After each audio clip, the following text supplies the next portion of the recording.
Hello viewers, we welcome you once again to the J&J platform. Yeah. Read from Matthew chapter 7, verse 1 to 3. Everyone, the way they turned out in life, it is experiences in their past that made them that way. Experiences that we go through lead to who we become.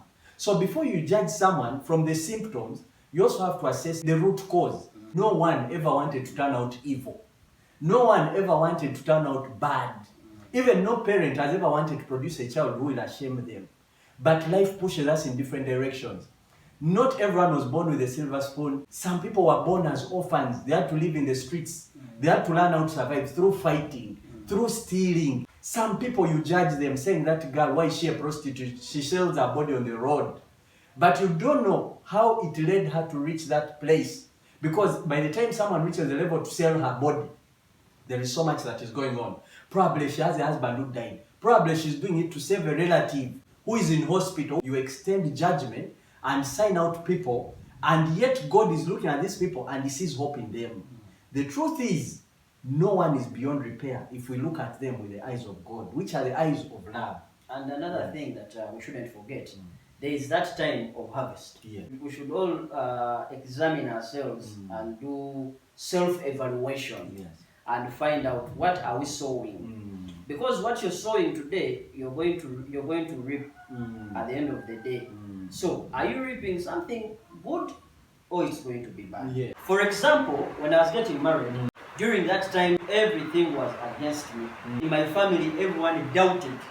Because I had a history of addiction, I had overcome, but still people were still doubting. I didn't have a job at the time. But I can tell you, God wanted to surprise all these people.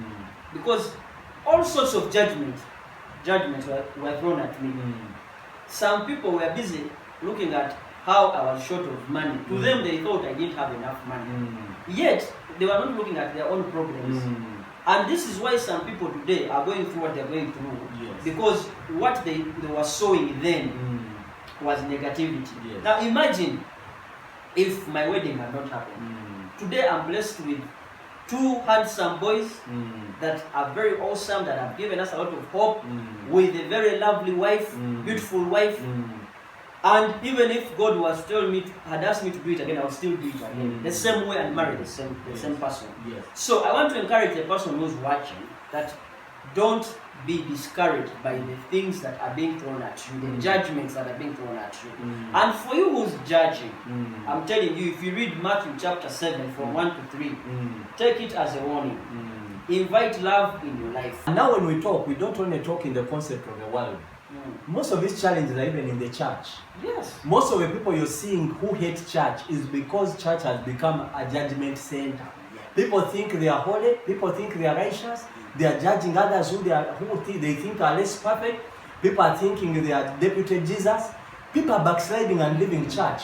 Someone makes a mistake, instead of being embraced with love, they are judged and they go and get worse. Actually, we all have a history of addiction. But if I remember critically that time, what was pulling us down were people. Even the causes were people. But instead of someone saying, let's help this person, they would push you more. They're judging this, they're judging this, they're judging this, you get worse. But to prove that the power of love is so strong, we became who we are because of some people who, instead of judging us, they saw the greatness in us. If you're doing well, it's another person who helped you to reach there. Every man needs another person. Why don't you also extend that same grace to someone else? Because you can never be anywhere without the help of another man. So the same way another man helps you is the same way we are expected to help others.